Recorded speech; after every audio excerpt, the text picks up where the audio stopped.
Buenas tardes, mi nombre es Sebastián Yantorno, soy médico hematólogo del Hospital San Martín y el Hospital Italiano de La Plata, y a continuación me voy a referir al manejo del paciente con mieloma múltiple luego del trasplante autólogo de células progenitoras hematopoyéticas. Como ustedes saben, en mieloma múltiple, la obtención de una enfermedad mínima residual negativa en algún momento del curso del tratamiento es el mejor marcador para predecir sobrevida libre de progresión y sobrevida global a largo plazo. Para obtener la respuesta, esta respuesta profunda, los pacientes realizan una secuencia terapéutica dependiendo de si son elegibles o no a trasplante de células progenitoras hematopoyéticas. Nosotros nos vamos a referir a los pacientes trasplantados que realizan un tratamiento de inducción seguido de consolidación con trasplante. Ya veremos qué posibilidades hay respecto al trasplante, uno o dos, y algún ciclo más de consolidación, similar al tratamiento de inducción y un posterior mantenimiento. Acá vemos las guías del grupo europeo publicadas en el año 2021. Este es el tratamiento estándar, que incluye un tratamiento de inducción con una terapia que puede incluir o no anticuerpos monoclonales, seguido de trasplante acondicionado con melfalán 200, esto es el estándar, y mantenimiento con lenalidomida, que constituye el único estándar terapéutico post-trasplante en mieloma múltiple.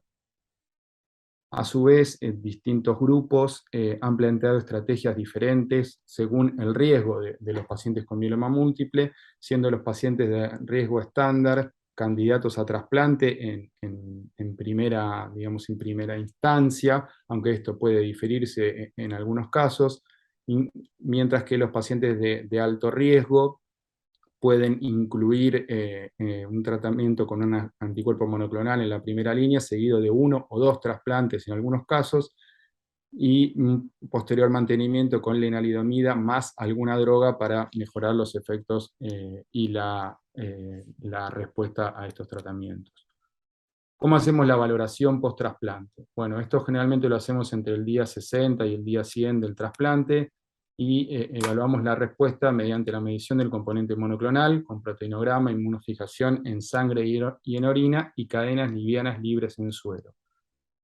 Evaluamos la médula ósea por citometría de flujo y la enfermedad ósea o extramedular, en caso de que el paciente tenga este tipo de afectación, por PET-TC. Establecemos así la respuesta post-trasplante en los pacientes con mieloma múltiple. ¿Y qué hacemos post-trasplante? Esto es lo que nos vamos a referir en la charla, a la consolidación y el mantenimiento. ¿Sí? Estas son las dos conductas post-trasplante. La consolidación se refiere a un tratamiento corto, una terapia finita, que puede incluir 2 a 4 ciclos, y en algunos protocolos algunos ciclos más, similares a la inducción, con drogas similares o iguales a la que el paciente recibió en el tratamiento de inducción, con el objetivo de profundizar la respuesta, hacer esta respuesta más profunda, porque como vimos, esto va a garantizar o intentar lograr que esa respuesta se mantenga en el tiempo, el mayor tiempo posible. Y el mantenimiento, a diferencia de la consolidación, es un tratamiento prolongado que puede durar 2 o 3 años, o, como hacemos en la actualidad, hasta la progresión de la enfermedad. El objetivo del mantenimiento es mantener esa respuesta lograda luego del trasplante con o sin consolidación post-trasplante, y en algunos casos mejorar aún más esa respuesta. Respecto a las estrategias de consolidación, bueno, como decíamos recién, son tratamientos cortos, 2 a 4 ciclos en la mayoría de los protocolos, con una duración de aproximadamente 3 a 4 a 5 semanas cada ciclo, y que tiene como objetivo mejorar la respuesta. Acá vemos las respuestas antes de la consolidación, después del trasplante, pero antes de la consolidación, y cómo estas respuestas se profundizan, mejoran luego de la terapia de consolidación. Ahí vemos respuestas completas que van de 40 a 46, 47%, muy buenas respuestas parciales, respuestas completas en distintos protocolos que van mejorando después de haber recibido el tratamiento de consolidación. Este estudio, conocido por la mayoría del grupo europeo, presenta 2 randomizaciones. La primera, después de un tratamiento de inducción clásico con el esquema ABCD, randomiza a los pacientes a recibir 1 o 2 trasplantes, o no trasplante, y la segunda a recibir o no consolidación con el esquema BRD, seguidos todos de mantenimiento con lenalidomida. Y lo que vemos en este estudio es que los pacientes que recibieron 2 trasplantes tienen a 5 años una diferencia significativa, tanto en términos de sobrevida libre de progresión como de sobrevida global para los pacientes que recibieron 2 trasplantes. Y que esta diferencia es aún mayor en los pacientes con citogenético de alto riesgo. Acá vemos el Hazard ratio de 0,49 versus 0,70 para el total de la población, concluyendo que los pacientes con enfermedad de alto riesgo citogenético se beneficiarían de realizar consolidación con un segundo trasplante luego del primero. Cuando evaluamos la consolidación o no consolidación con BRD luego del trasplante, vemos también diferencias significativas respecto a sobrevida libre de progresión, pero sin diferencias en la sobrevida global. Otro de los estudios que evalúa estrategias post-trasplante de mantenimiento versus consolidación versus un segundo trasplante, el estudio Histamina, lo que muestra es que los pacientes, estos son los resultados a largo plazo, porque los primeros datos del estudio Histamina no habían mostrado diferencias entre los distintos grupos de tratamiento. Acá vemos que con un seguimiento más prolongado, los pacientes de alto riesgo que realizaron 2 trasplantes tuvieron una sobrevida libre de progresión significativamente mejor que aquellas otras terapias, como la consolidación y el mantenimiento directo. Y a su vez, el mantenimiento continuo versus la finalización del mismo mostró diferencias a favor de continuar el mantenimiento con una P significativa, también en términos de PFS, principalmente en el grupo de riesgo estándar.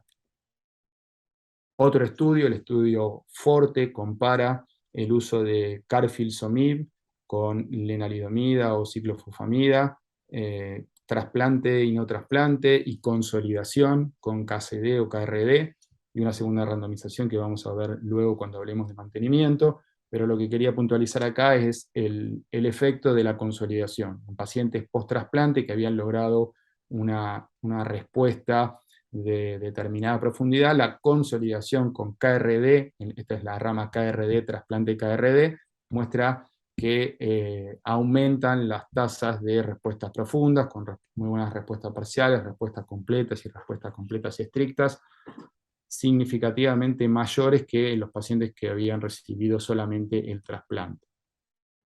El estudio Casiopea randomiza a los pacientes a recibir o no anticuerpos monoclonales en la primera línea, seguido de trasplante y consolidación, otra vez con BTD, daratumumab versus BTD, y lo que quería mostrar acá, después veremos la segunda parte del estudio, es cómo, al igual que el estudio FORTE, los pacientes que reciben consolidación después del trasplante mejoran las tasas de respuestas profundas, y estas respuestas profundas, acá vemos la enfermedad mínima residual, como los pacientes que reciben DARA-BTD, tanto en inducción como en consolidación, tienen respuestas más profundas que aquellos que no lo reciben.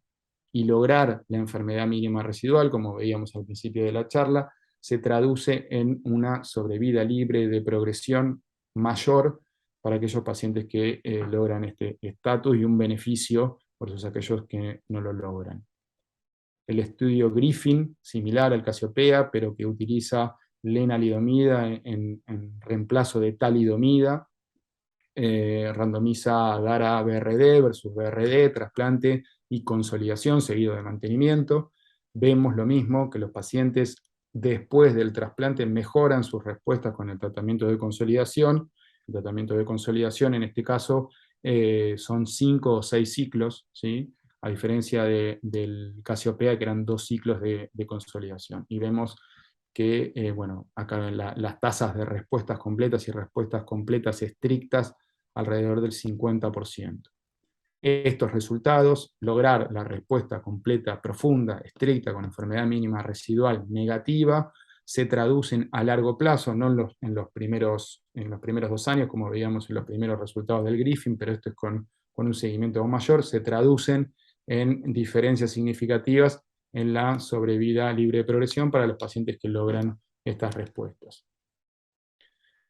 Y esto, bueno, es, digamos, esquemas que reciben drogas con mayor actividad, antimielomas, y esto es KRD, daratumumab en primera línea, seguido de trasplante y consolidación por 4 ciclos, seguido de otros 4 ciclos. Los pacientes acá en el estudio máster, tenían la posibilidad de salir del estudio en caso de que tuvieran 2 determinaciones de enfermedad mínima residual negativa. Podemos ver que luego de la terapia de consolidación post-trasplante, casi la totalidad de los pacientes, 95% de los pacientes lograban respuestas completas estrictas, unos resultados muy buenos.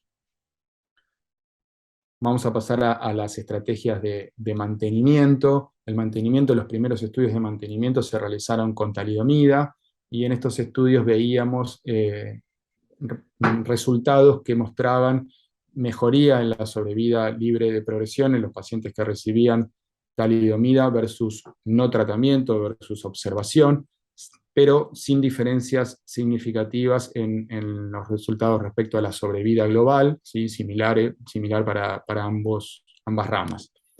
Y con algo que todo el mundo conoce, la toxicidad de la talidomida, generalmente inaceptable en la mayoría de estos estudios por la frecuencia y la severidad de la misma. Este es el estudio del grupo británico, el mieloma 9, un estudio multicéntrico que ha randomizado pacientes a mantenimiento o no mantenimiento con más de 800 pacientes con talidomida. Vemos, como habíamos mencionado al principio, resultados a favor de la talidomida en el mantenimiento en el global de los pacientes en términos de PFS, pero sin cambios significativos en la sobrevida global. Y cuando analicemos el subgrupo de pacientes con citogenético de alto riesgo, vemos que no solamente que no ofrece beneficio, sino que los pacientes que recibieron mantenimiento con talidomida tenían una sobrevida peor que aquellos que no recibían en este subgrupo de pacientes. En respecto a la toxicidad, como decíamos, la mediana de mantenimiento fue de 9 meses, siendo que la mayoría de los pacientes, más del 50%, discontinuaron por toxicidad, ¿sí? Por lo tanto, la talidomida genera una toxicidad frecuente y limitante en la mayoría de los casos, no tiene beneficio en la sobrevida global, y en los pacientes de alto riesgo incluso esto es peor que no recibirla.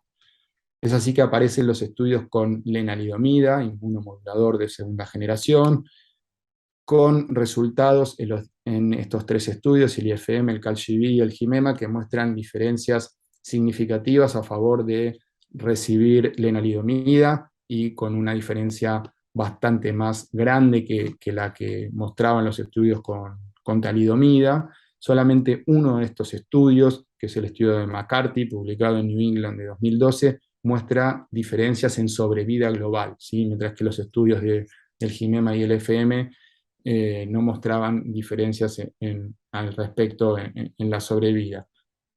Ahora bien, más reciente, un metaanálisis realizado también por McCarthy de estos 3 estudios, que incluía más de 1.200 pacientes, mostró las diferencias significativas, como ya hemos visto, en sobrevida libre de progresión, que esto era común a los 3 estudios, pero también en el seguimiento a largo plazo, a 7 años, fíjense, la sobrevida global fue de 62 versus 50% para los pacientes que recibieron lenalidomida, lo que implicaba un 26% de reducción en el riesgo de muerte, estimado en 2.5 años de diferencia entre ambos grupos.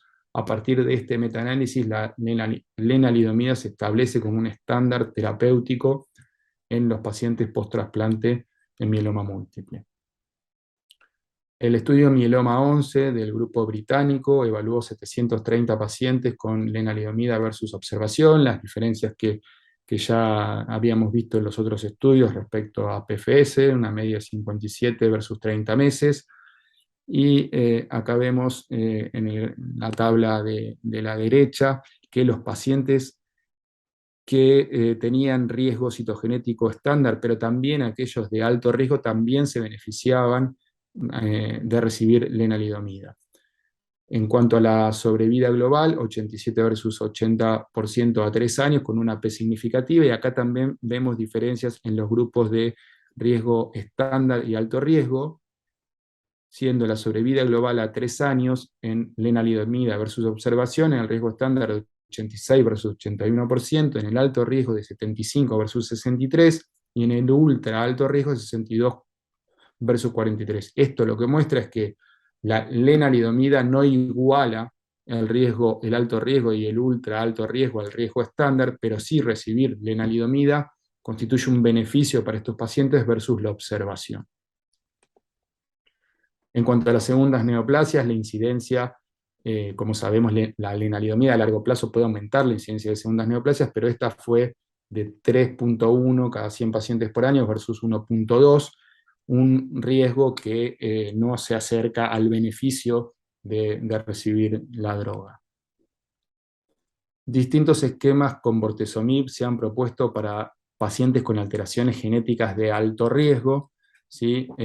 Tanto para este grupo de pacientes, también se usa para pacientes con falla renal, y lo que vemos en este estudio, publicado ya hace aproximadamente 10 años, ¿sí? En el año 2012, compara distintas ramas, pero bueno, lo que podemos concluir es que los pacientes de alto riesgo, definidos acá como aquellos con traslocación 414 o de lesión del 17, la curva de abajo en los distintos gráficos de sobrevida libre de progresión y sobrevida global la constituyen los pacientes de alto riesgo que no reciben bortezomib, ¿sí? Tanto para la traslocación de 414 como la de lesión del 17. Peor aún, digamos, el beneficio se observa más en los pacientes con lesión del 17, no tanto en la 414, pero sí podemos concluir que aporta un beneficio en pacientes con citogenético de alto riesgo el uso de bortezomib en el mantenimiento post-trasplante. Es así que aparecen nuevas estrategias terapéuticas en el mantenimiento, intentando mejorar los resultados de lenalidomida y de bortezomib para pacientes post-trasplante y sobre todo para pacientes de alto riesgo. El estudio Tourmaline 3 compara ixazomib versus placebo en pacientes post-trasplante, y lo que podemos ver son diferencias en términos de sobrevida libre de progresión, 26 versus 21 meses en el grupo placebo a favor de ixazomib. Obviamente que estas diferencias eran mayores en los pacientes que lograban enfermedad mínima residual negativa, pero no hubo diferencias en la sobrevida global, por lo menos con un seguimiento de 31 meses en ninguna de estas ramas. El grupo español publicó en ASH del año pasado este trabajo que compara IRD, Ixa-Lenadexa versus Lenadexa en mantenimiento luego del trasplante autólogo, y vemos que no existen, en términos de sobrevida libre de progresión, diferencias significativas para IRD versus RD, por lo cual el rol de ixazomib en el mantenimiento post-trasplante aún resta definirse. Como habíamos visto cuando hablamos de consolidación, el estudio FORTE tiene una segunda randomización que es lenalidomida versus lenalidomida más carfilzomib, y en este estudio vemos la sobrevida libre de progresión a partir de la segunda randomización, y vemos que el agregado de carfilzomib, de un inhibidor de proteasoma de segunda generación, mejora los resultados de la lenalidomida sola en este grupo de pacientes, por lo cual podría constituir un estándar o una terapia que aporte un beneficio en pacientes post-trasplante, sobre todo en pacientes de alto riesgo. También el estudio Casiopea tenía una segunda parte que evaluaba el mantenimiento, y este evaluaba daratumumab versus observación por 2 años, daratumumab por 2 años versus la observación, y vemos que en la segunda parte la sobrevida libre de progresión de los pacientes que recibieron daratumumab versus aquellos que no la recibieron fue significativamente mayor. Esto se mantuvo para los distintos grupos de distinto riesgo, digamos por edad, por ISS, por riesgo citogenético, según la función renal, etc. Todos se beneficiaron del uso de daratumumab como tratamiento de mantenimiento. Y cuando vemos la sobrevida libre de progresión, en la combinación de terapias de inducción, consolidación y mantenimiento, son los pacientes que no reciben daratumumab en inducción, consolidación o mantenimiento son aquellos que tienen una sobrevida libre de progresión significativamente menor a los otros grupos de pacientes que reciben el anticuerpo monoclonal. Bueno, estas diferencias en sobrevida libre de progresión se observan también menores, pero con significancia en la sobrevida global para estos pacientes. Estos son estudios posteriores que no vamos a mostrar resultados, porque todavía no los tenemos, pero sí que permiten observar la comparación de lenalidomida y lenalidomida más daratumumab y cómo la enfermedad mínima residual va a guiar en el futuro las conductas en estos grupos de pacientes. ¿Sí? Probablemente las terapias no sean finitas o infinitas hasta la progresión, dependiendo del riesgo, sino que dependan de la respuesta, y aquellos pacientes con enfermedad negativa puedan en algún momento suspender el tratamiento y no deban hacer tratamiento hasta la progresión. Este es otro estudio similar que, bueno, los pacientes realizan una terapia de consolidación y mantenimiento adaptada a la respuesta y a la enfermedad mínima residual. Como comentarios, bueno, los distintos esquemas de consolidación han demostrado mejorar las tasas de respuesta, con mejorías marcadas en la sobrevida libre de progresión y no demostradas en la sobrevida global. Es así que entonces la consolidación, como veíamos al principio, no constituye aún un tratamiento estándar, aunque muestre estos resultados. El uso de nuevas drogas ha impactado claramente en estos resultados, con un impacto muy significativo y marcado en la obtención de respuestas profundas y de enfermedad mínima residual negativa y con su consecuente impacto en la sobrevida libre de progresión. Debemos considerar el trasplante autólogo en tándem en pacientes de alto riesgo genético y clínico, sobre todo en los pacientes de alto riesgo citogenético, y aún más en esquemas que no incluyan anticuerpos monoclonales en la inducción. ¿Sí? Probablemente los pacientes que reciban monoclonales, el rol del tándem, ¿no? de consolidar con un segundo trasplante no sea tal, pero en los pacientes que reciben BRD o BCD debemos considerarlo en el alto riesgo. El mantenimiento con lenalidomida está establecido como un estándar terapéutico, mejora la sobrevida libre de progresión y la sobrevida global en mieloma múltiple, y todos los pacientes deberían recibirlo. Las combinaciones con lenalidomida para pacientes de alto riesgo. En el alto riesgo debemos combinar lenalidomida con un inhibidor de proteasoma o un anticuerpo monoclonal. Los distintos estudios en curso guiarán un poco mejor la conducta en este grupo de pacientes. Nuestra conducta actual es lenalidomida y bortezomib en estos pacientes, pero probablemente en el futuro podamos hacer algo más por mejorar estos resultados. Y lo que viene es, basados en estos tratamientos tan efectivos, con respuestas tan profundas, secuenciar la terapia de acuerdo a la enfermedad mínima residual para poder en algún momento suspender el tratamiento y no realizarlo de manera indefinida. Muchas gracias.